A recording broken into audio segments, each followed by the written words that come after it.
They didn't just build an empire, they burned the ones who stood in their way. Armies twice their size fled at the sound of their war drums. Historians buried their name, textbooks erased their legacy, but for 3 centuries they made the entire continent tremble. If history was written by the victors, then somebody has been lying to you. Stay until the end of this video, because what you are about to discover will permanently change how you see African history.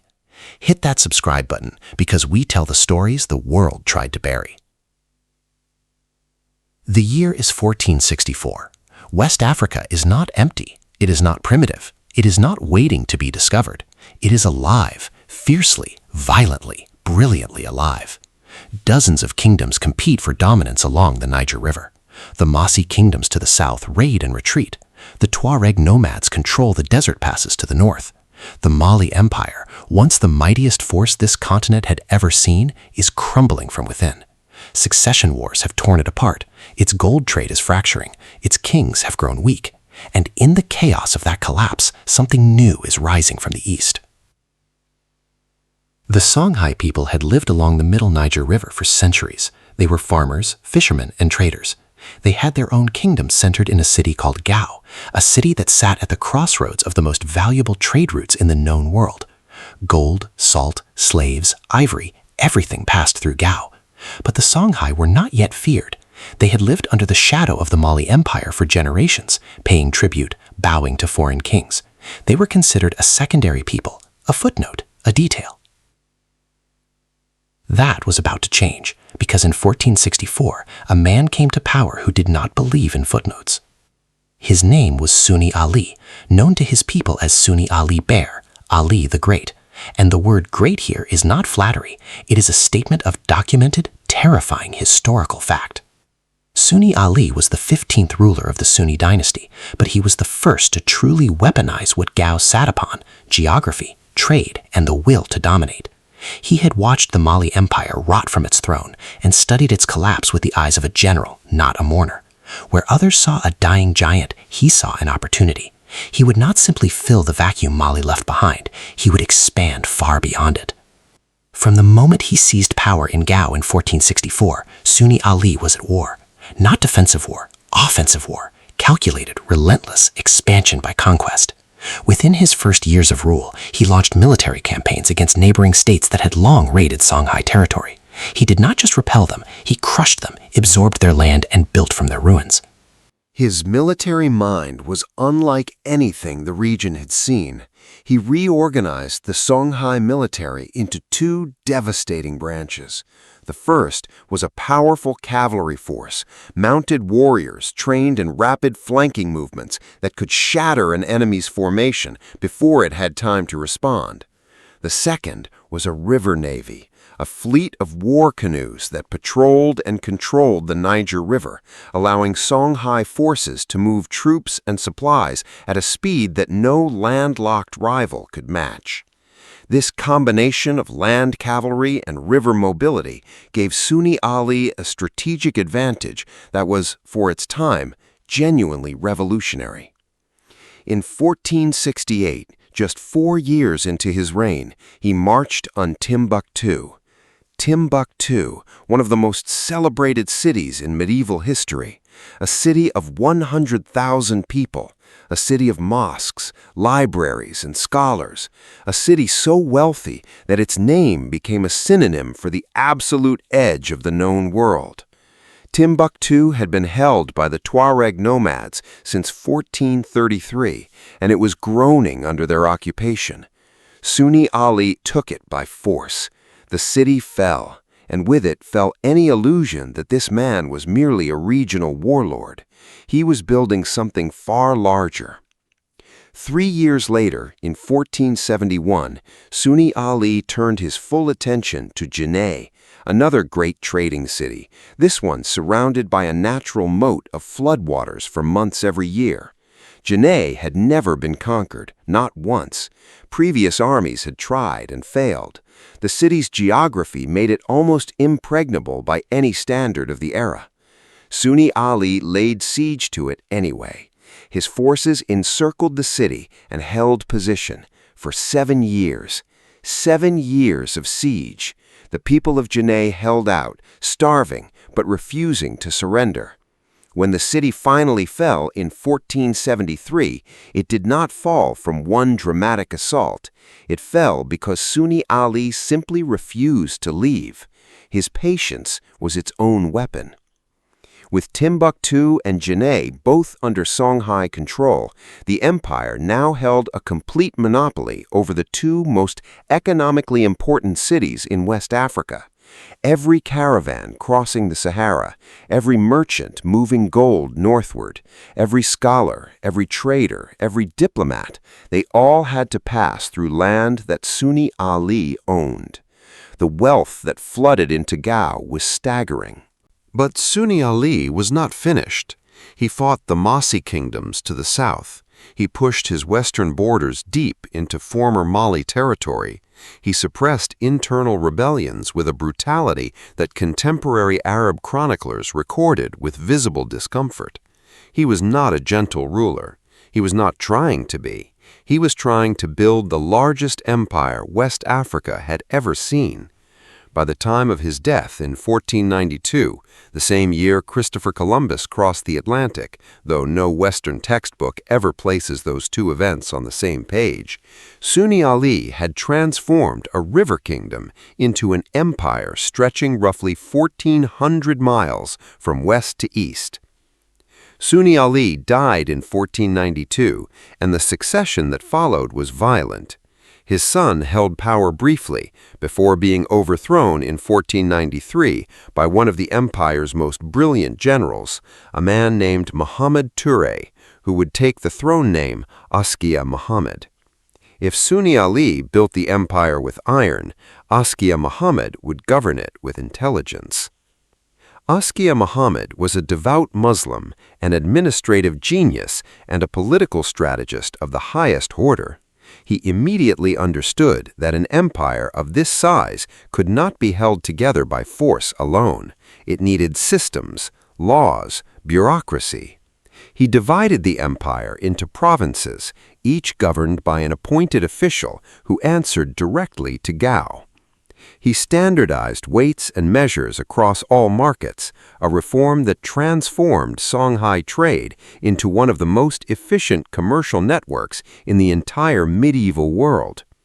He established professional classes of judges, scholars, and tax collectors. He built an empire that could govern itself even when the king was at war. He made his Hajj to Mecca in 1496, not quietly, but as a thunderous declaration of power. He traveled with an entourage of 500 cavalry and 1,000 infantry.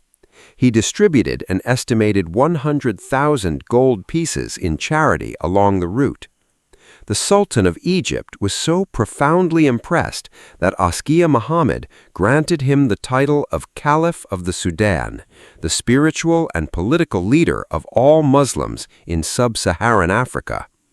This was not a ceremony, it was an international acknowledgement. The Songhai Empire was not a regional curiosity, it was a world power.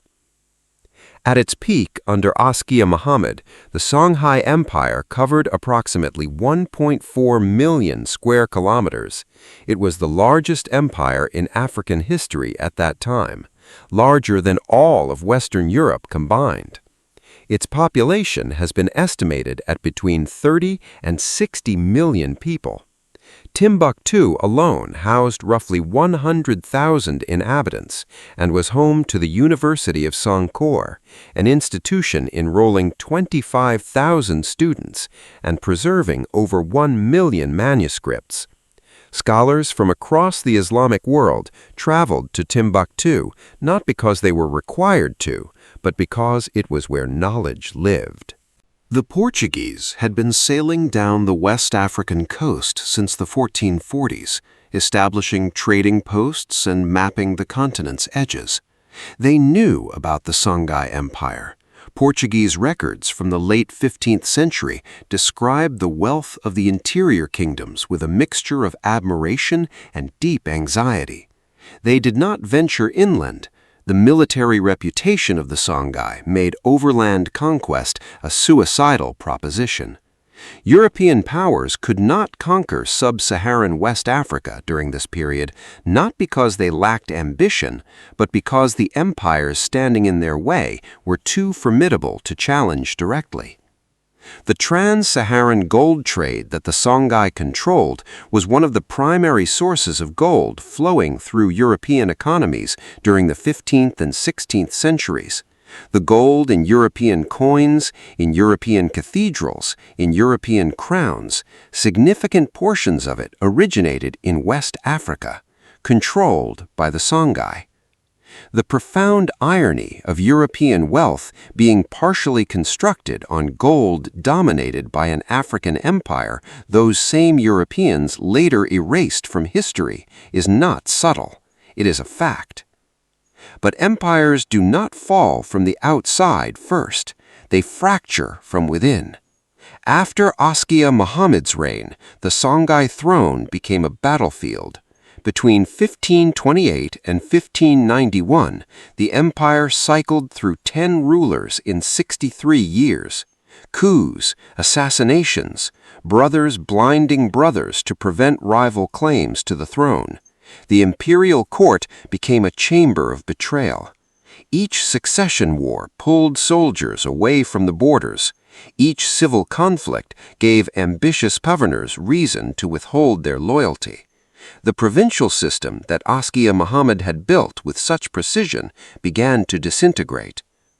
Meanwhile, to the north, the Saadian dynasty of Morocco was watching with calculated interest. Ahmad al-Mansur, Sultan of Morocco, had his eyes on the Songhai salt mines of Tagaza and the gold trade of the Niger Bend. He understood clearly that a divided empire was a vulnerable one. In 1590, he made his decision. He would send an army across the Sahara Desert, 1,500 miles of open, brutal desert, to seize what the Songhai had spent a century building. The Moroccan invasion force was commanded by a general named Judar Pasha. His army numbered approximately 4,000 soldiers. By every military calculation of the era, this should have been suicidal. Songhai Emperor Askia Ishak II could field a force estimated at over 40,000 warriors, cavalry, infantry, and river forces combined. The numbers were not even remotely comparable. But Judar Pasha carried something Askia Ishak II could not counter: firearms. Arquebuses and cannons, gunpowder weapons the Songhai Empire had never encountered in open battle. The two armies met at Tondibi near Gao in March 1591. What followed was not a battle in any traditional sense. The Songhai cavalry charged, as it had charged in broken armies for over a century, thousands of mounted warriors bearing down on a far smaller force. But when the Moroccan musketeers opened fire in coordinated volleys, the sound and the carnage were unlike anything the Songhai horses had ever experienced. The cavalry broke, the horses panicked and scattered, the formation collapsed into chaos. Songhai warriors who had never once known defeat in open field battle were cut down, not by superior numbers or superior courage, but by superior technology. Gao fell within weeks. Timbuktu followed. The greatest empire West Africa had ever produced, built over 127 years of conquest, governance, and scholarship, was shattered in a single afternoon by 4,000 men with guns. What happened next is a story within a story. The Moroccan occupiers could not truly govern what they had broken. The Songhai Empire fragmented into smaller successor states. The trans-Saharan trade routes that had fed the continent's economy for centuries decayed rapidly. Timbuktu's great libraries were ransacked, its scholars arrested and deported to Marrakesh in chains. The University of Sankore, which had trained some of the greatest legal and theological minds in the Islamic world, fell permanently silent. Then came the Atlantic slave trade. Then came European colonialism, and with colonialism came the ideological infrastructure that required Africa to have no history worth remembering. The narrative that Africa was primitive, stateless, and cultureless was not accidental. It was a deliberate construction built to justify what was being done to its people. An empire that had once controlled more territory than all of Western Europe, that had housed a functioning university when much of Europe was still in the grip of the Black Death, that had distributed 100,000 gold pieces on a single pilgrimage, that empire had to be forgotten. Because if it was remembered, the lie could not hold. The Arabic manuscripts that documented Songhai history, estimated at over 700,000 documents preserved in Timbuktu, were hidden by local families for generations to protect them from destruction. Many were smuggled out of the country during the 2012 Islamist occupation of northern Mali. Scholars are actively translating them today. Every single translation is an act of reclamation. The Songhai Empire is not a myth. It is not legend. It is documented, cross-referenced, archaeologically supported human history. The cities of Gao and Djenné still stand today in the Republic of Mali. The people whose ancestors built this empire are still there, carrying in their bloodlines the memory of something vast and undeniable. The manuscripts of Timbuktu are being digitized and studied by historians across 3 continents.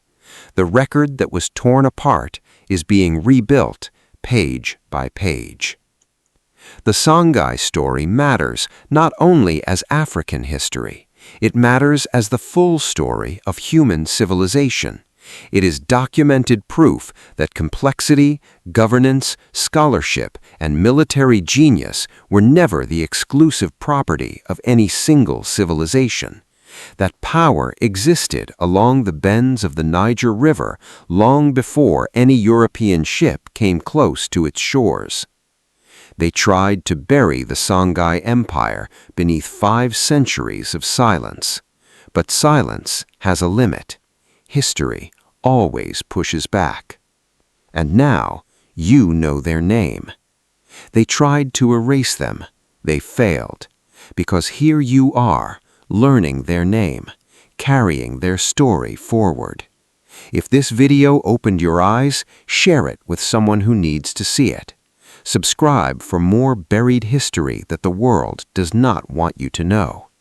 The story doesn't end here. It is just beginning.